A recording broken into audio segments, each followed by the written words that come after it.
Bom dia, meu nome é Márcio, sou professor de português. Quem me conhece sabe que eu sou professor efetivo de 2 redes públicas de ensino.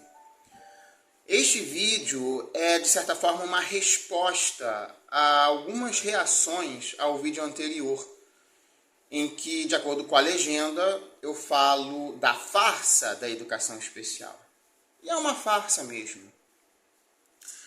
Eu preciso fazer alguns esclarecimentos. Eu tinha iniciado o vídeo anterior falando da diferença entre o emprego público e o cargo público. E também falei da diferença entre o cargo público e a função pública. E isso porque eu mencionei a diferença, que é muito espinhosa, é muito desagradável aqui no Espírito Santo, particularmente desagradável aqui. Talvez não seja tão desagradável em outros entes da federação. Mas aqui no Espírito Santo, a rivalidade entre os efetivos e os temporários é muito acentuada. Vejam só, e isso não vale só do jeito que eu falei. Eu dei a entender que a diferença entre o emprego público e o cargo público existe só no magistério público, que é um quadro funcional. Existem outros quadros funcionais. Existe o quadro formado pelos médicos, o quadro funcional dos assistentes administrativos. Isso vale para todo o serviço público, tá? Não vale só para o magistério. Quem é funcionário concursado do Banco do Brasil tem emprego público, mas não tem cargo público. Quem é funcionário concursado da Caixa Econômica Federal tem emprego público, mas não tem cargo público. Isso também vale para os funcionários concursados da Petrobras, tá? Não me refiro aos funcionários terceirizados de empresas privadas que trabalham para a Petrobras. Eu me refiro aos funcionários concursados que trabalham diretamente para a Petrobras. Esses funcionários têm emprego público, o que quer dizer que o regime jurídico de trabalho deles é o da Consolidação das Leis Trabalhistas, CLT. Eu não sou seletista, eles são, porque trabalham de acordo com a CLT. O meu regime jurídico de trabalho é o regime estatutário. Tá? Dentro desse regime, existe a possibilidade de contratação temporária. Daí a diferença entre os temporários e os efetivos. Essa diferença vale para todos os servidores da administração pública, tá? Em qualquer um dos 3 poderes. Eu só não sei se isso vale para o Poder Judiciário e para o Ministério Público. O Ministério Público, pelo que eu entendi, é uma espécie de 4º poder. Ele precisa, se ele achar que deve fazer uma denúncia, ele vai fazer uma denúncia que, de certa forma, é equivalente ao papel de um advogado particular de acusação, numa analogia. De qualquer forma, essa diferença existe. Existe a diferença entre o cargo público, que é ocupado por um servidor efetivo, e a função pública, que é exercida por um profissional temporário. Essa diferença entre cargo público, essa diferença entre o efetivo e o temporário, não acontece só dentro do magistério público. Mas é óbvio que, por eu ser professor, eu me referi à diferença que existe dentro do magistério público.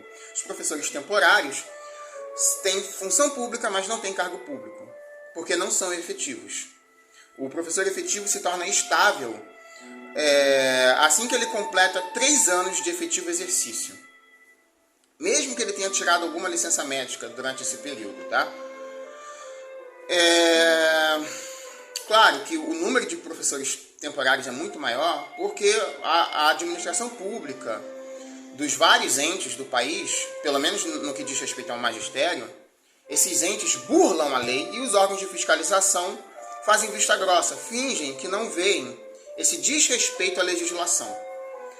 E não sou eu quem diz isso. Quem diz isso é o professor Moacir Carneiro. O professor Moacir Carneiro afirma isso no livro LDB Fácil. Um livro em que ele analisa todos os artigos da LDB um por um. Agora vamos ao tema principal deste vídeo. A educação especial e as assistentes dos alunos especiais. Vocês estavam ouvindo a música de fundo? Gostaram da música de fundo que vocês estavam ouvindo? Pois bem, ela foi composta pelo japonês Hikari Oe. Oe é o sobrenome, né? Oe Hikari. Ou Hikari Oe. Aqui no Ocidente, primeiro vem o prenome e depois o sobrenome. O Hikari nasceu com hérnia cerebral, epilepsia, ou com predisposição para epilepsia, que se manifestou em até cedo na vida dele, transtornos gerais do desenvolvimento, ou transtornos globais do desenvolvimento, autismo, ou um certo grau de autismo, se não me falha a memória. Ele precisou ser submetido a pelo menos uma intervenção cirúrgica. Ele toma remédios controlados, ele tem ou seja, ele não é uma pessoa neurotípica. Ele tinha todas as peculiaridades e quando ele nasceu, assim que ele nasceu, os pais até cogitaram de que ele pudesse ser, como é que eu posso dizer? Eu vou usar essa palavra, é muito feia, mas por falta de outra melhor, descartado. Poderia ter sido descartado. Tá? Não, os pais tiveram que escolher se realmente iriam levar, porque ele teve que ir para, se não me falha a memória, ele teve que ser tratado como um bebê prematuro e teria que ser submetido a uma cirurgia de risco. Eram poucas as chances de sobrevivência dele, mas os pais tomaram a decisão de lutar pela vida do filho e para colocar em prática a decisão. Ele cresceu e se tornou um compositor. A música de fundo que vocês estavam ouvindo foi composta por ele. Apesar de todas as deficiências ou de todas as idiosincrasias dele. O título desse livro aqui é Jovens de um Novo Tempo, Despertai. Esse título vem de um poema de William Blake. Esse livro foi escrito por quem? Por Kenzaburo Oe. Kenzaburo Oe. Eu estou tentando fazer uma pronúncia fiel à pronúncia japonesa. O Kenzaburo é Nobel de Literatura, é um autor renomadíssimo, muito prestigiado. Ele ganhou o Nobel de Literatura. E o que mais... Li esse livro ano passado. Eu deveria ter sublinhado mais passagens, eu não fiz isso. Eu vou ter que reler vários trechos. Esse livro aqui não é uma prosa de ficção, mas é prosa. E ele faz várias reflexões sobrepondo poemas, mesclando poemas de William Blake com passagens da vida dele com o filho, por quem ele lutou muito. Ele e a esposa, claro, a família dele, o núcleo familiar dele é um núcleo formado por uma família que pertence à classe média urbana japonesa. Tá? Uma classe média de verdade. Eu não me refiro a esses donos de birosca ou a esses pequenos comerciantes que acham que são classe média de verdade. Tá? São só um bando de pobres que se deram bem. E muitos deles são pobres de direito. Né? O que eu mais admiro no Kenzaburo, claro, admiro a escrita dele, brilhantemente traduzida. Admiro muito a obra dele, brilhantemente traduzida aqui no Brasil. A tradução deste livro em particular aqui é da Leiko Gotoda. Né? Não sei se é assim que se pronuncia o nome dela. De qualquer forma, ficou muito claro que eles colocaram o filho deles numa escola para alunos especiais. Uma escola feita exclusivamente para alunos especiais. Eles perceberam um dia que o Hikari, o compositor, o menino que nasceu doente, com hérnia cerebral, epilepsia, uma série de outros transtornos, uma série de outras deficiências, eles perceberam que ele reagia muito bem ao som dos pássaros, ao canto dos pássaros. Então compraram um disco só com o gorjeio das aves. E para cada som, o Hikari tinha que dizer o nome da ave que o produzia. Isso lá pelos anos 60, 70. Tá?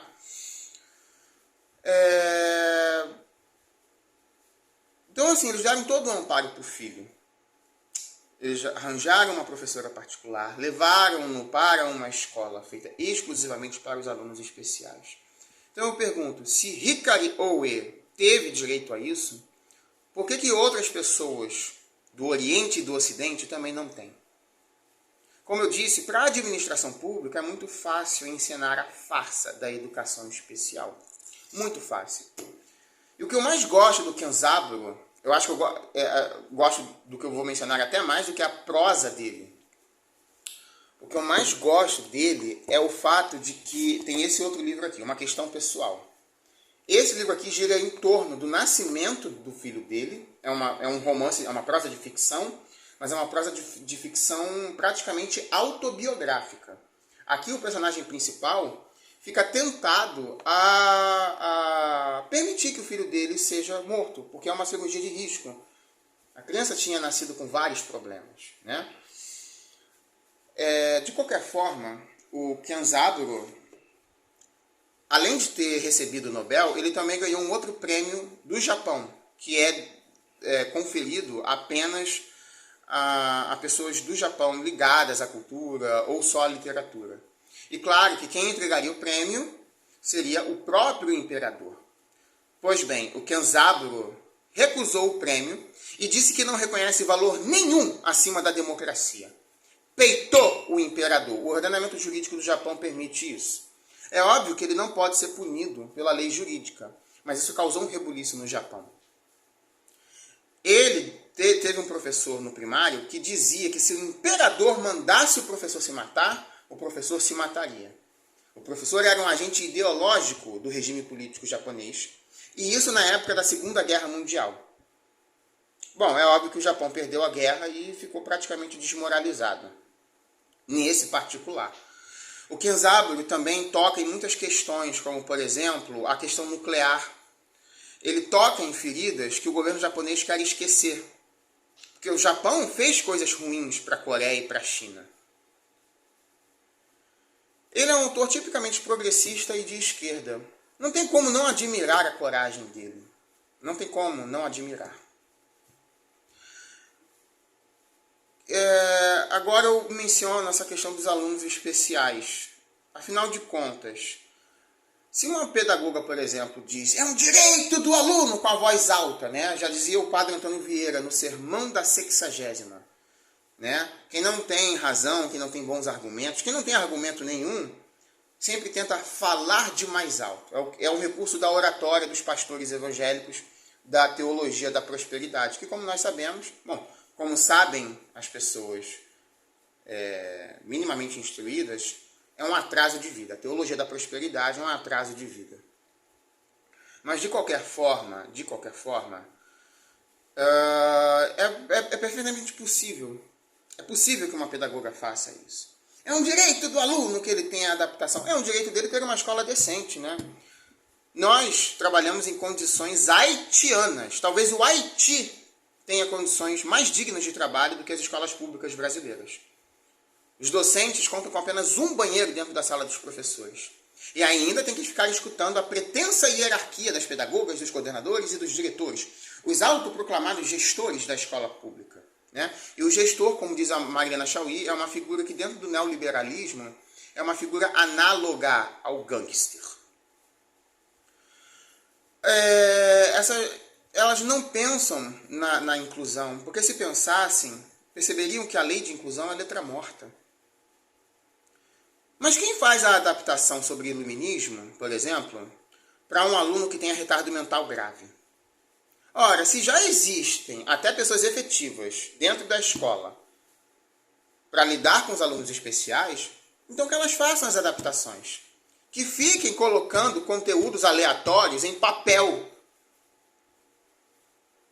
É óbvio que as pessoas que fazem isso são pessoas formadas em pedagogia.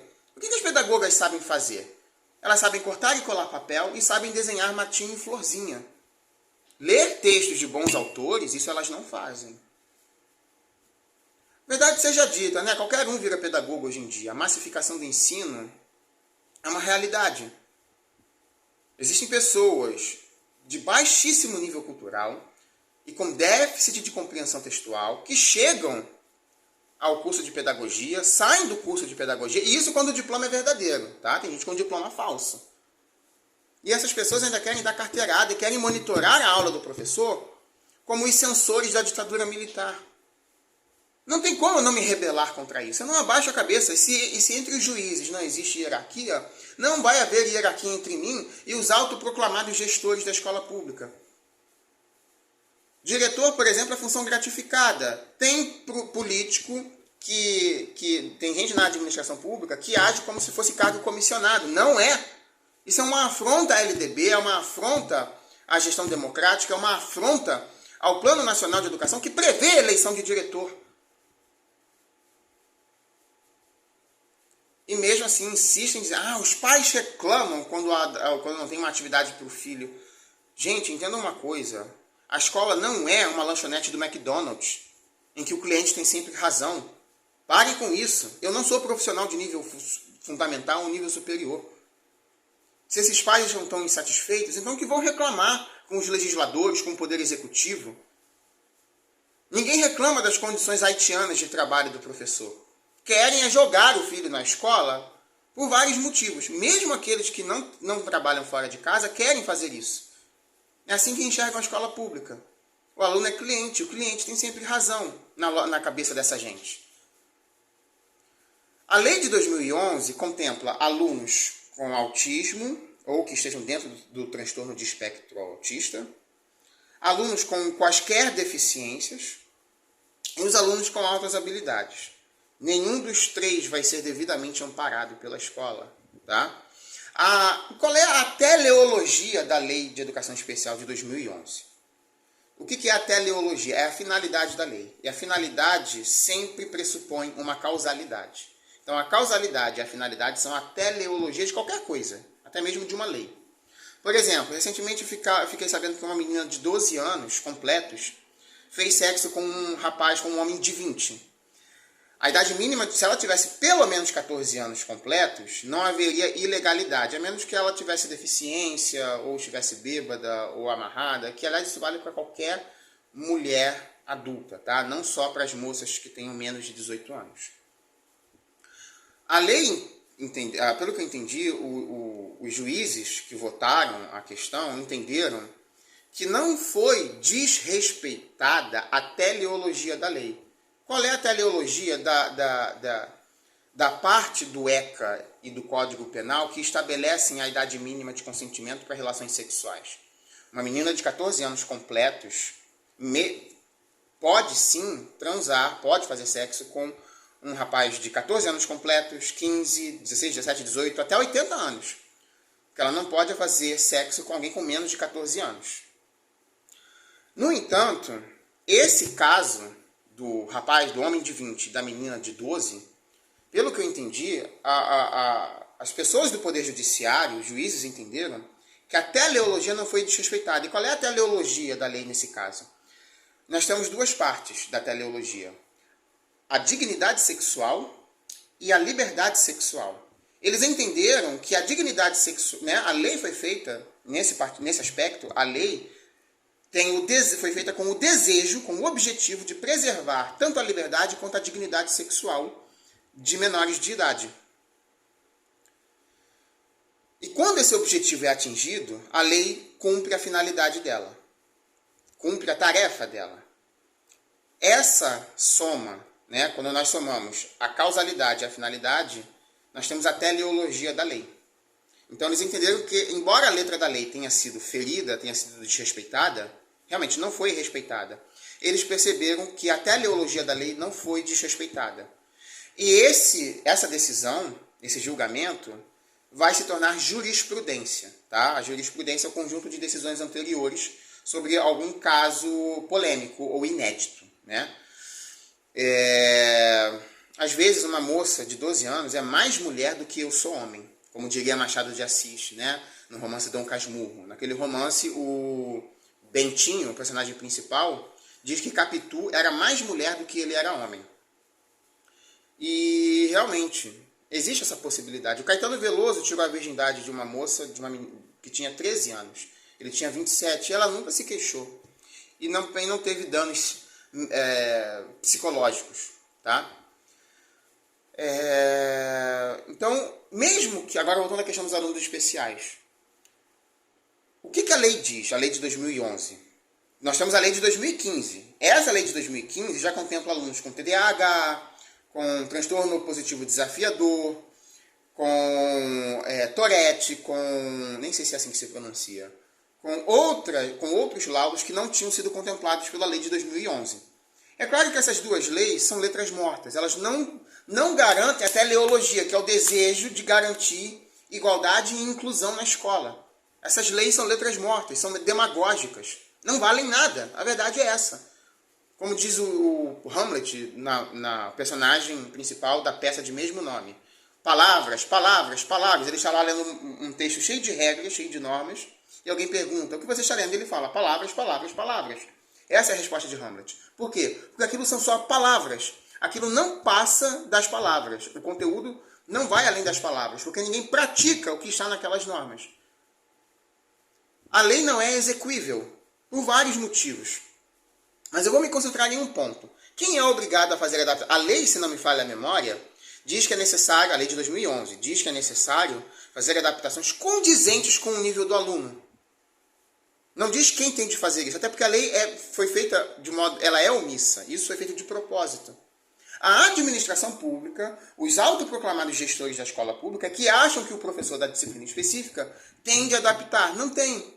Não tem nada que diga isso explicitamente. Pelo menos eu não me lembro de ter encontrado uma passagem que diga explicitamente que eu, por exemplo, tenha de adaptar questões de uma aula sobre ortografia para um aluno que tenha retardo mental grave. Ou que mal saiba ler e escrever. Ou que tenha algum tipo de paralisia. Não me lembro. Qual é a parte da lei que diz isso explicitamente? Se querem fazer papel, se querem dar papel para o aluno pintar e colorir, já tem alguém lá da educação especial, já existem as assistentes que ficam vigiando o que a gente faz em sala de aula. Deem algum trabalho para elas, então. É muito cômodo ficar assistindo a aula do professor, ao trabalho intelectual do professor, que é fruto de anos de estudos, anos de dedicação. É muito cômodo isso, gente. Por isso que eu usei a expressão cabides de emprego. Eu usei a expressão cabide de emprego. A escola pública virou um cabide de emprego para essa gente. Que tem uma sala só para as moças. E com os poucos homens que estão agora nessa nova profissão, existe uma sala só para eles. E ainda ficam ocupando a sala dos professores. Ficam escutando as nossas conversas. Qual é a parte da lei que diz que eu sou obrigado a fazer adaptação de atividades? De qualquer forma, eu não desrespeitei a teleologia de nenhuma das leis, porque eu não coloquei nenhum dos alunos especiais para fora de sala. Apesar de haver aqueles que tiram proveito desse ou daquele laudo, e aí eu já não menciono só os alunos especiais contemplados pela lei de 2011. Agora eu me refiro também àqueles que não são necessariamente especiais, mas que têm algum laudo. A vontade que eu tenho é de contestar cada um desses laudos. Cada um desses laudos se tornou uma espécie de salvo-conduto para o aluno se comportar mal, para agir mal, e fica com a certeza da impunidade. Todos eles atrapalham a nossa aula, tiram a nossa concentração e atrapalham a concentração de quem quer aprender. Os legisladores e os proponentes da Declaração de Salamanca não podem falar pelos alunos especiais. Ninguém perguntou a eles se eles querem uma escola só para eles, uma escola igual a que foi frequentada pelo Hikari Oe, Hikari significa luz, né? Ou se eles queriam frequentar a escola comum, uma escola normal. Ninguém perguntou a eles. Eu pergunto aos legisladores e aos defensores da inclusão e da educação especial. Quem vocês pensam que são para falar por eles? Quem vocês pensam que são para falar no lugar deles? Eles não têm voz, nem vez. E eu aposto que se pudessem, no caso dos alunos com deficiência mental, retardo mental grave, se eles não tivessem, se por um dia, por mágica, como a do gênio da lâmpada do Aladim, eles pudessem ter clareza, eles prefeririam uma escola só para eles. Tenho certeza disso. Mas vocês acham que podem falar por eles. Não podem. A teleologia da Lei de Educação Especial também leva em conta a Declaração de Salamanca, que diz, basicamente, que a escola gera desigualdade. Ao contrário, né? A exclusão gera desigualdade. Acontece o contrário. É a desigualdade que gera exclusão. A falta de infraestrutura econômica, a falta de renda, a falta de pavimentação, de transporte público, a falta de moradias decentes, isso tudo gera desigualdade escolar. Vocês não podem transferir para a escola responsabilidades relativas às mazelas que são de outros setores. pelos quais o Estado tem se responsabilizado cada vez menos, graças ao neoliberalismo, que é defendido por muitas pedagogas, porque muitas delas são bolsonaristas.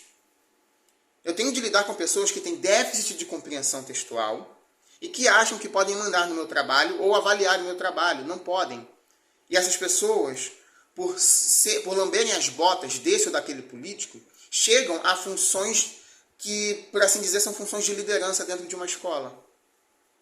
As pessoas mais incompetentes, mais inaptas, e pessoas inaptas só podem dar opiniões ineptas, pessoas inaptas chegam a funções das quais não são dignas. Essas pessoas não merecem estar onde estão.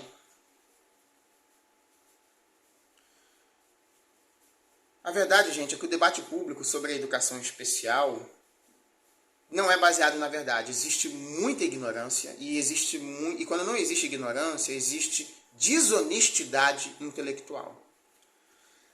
Mas assim como o Kenzaburo Oe não aceitou o prêmio do imperador por não reconhecer nenhum valor acima da democracia, eu também não vou abaixar a cabeça para os senhorzinhos, nem para as sinhazinhas, que na escola pública acham que eu tenho que contemplar o aluno especial, que eu tenho que fazer essa ou aquela atividade. Não tenho.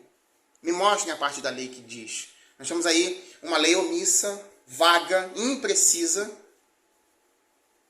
e pessoas de modo arbitrário, de modo dogmático, absolutista, de modo intransigente, acham que eu tenho que adaptar a atividade. Acham que eu tenho que adaptar o conteúdo da aula em alguma atividade, que no final das contas consiste em fazer alguma coisa com papel, alguma coisa manual. É isso que as pedagogas conhecem. Elas conhecem o trabalho manual e operacional. Um trabalho intelectual sentem ojeriza pelo ensino tradicional, não respeitam o que diz o artigo 206 da Constituição, nem o artigo 3º da LDB, que me dão direito a diferentes concepções pedagógicas. Elas acham que eu coloco as assistentes nesse balaio, porque elas também são formadas em pedagogia. As cuidadoras não são, mas as assistentes... Aí eu vou ter que procurar o que diz a lei. A assistente é obrigada a ter diploma de pedagogia, a ter o diploma concedido pela Faculdade de Pedagogia?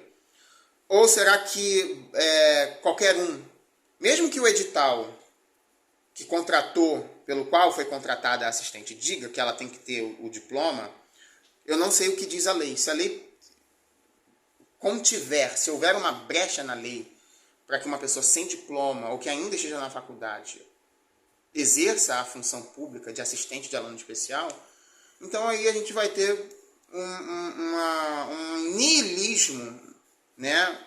Um vale-tudo no que diz respeito à contratação de assistentes para alunos especiais. Mas esse pessoal da pedagogia acha que domina todas as metodologias, todos os procedimentos de ensino. Mentira! Só domina os procedimentos de ensino de direito penal quem é versado em direito penal. Só domina a didática, os métodos de ensino de matemática, quem é versado em matemática. As pedagogas revelam que são incultas,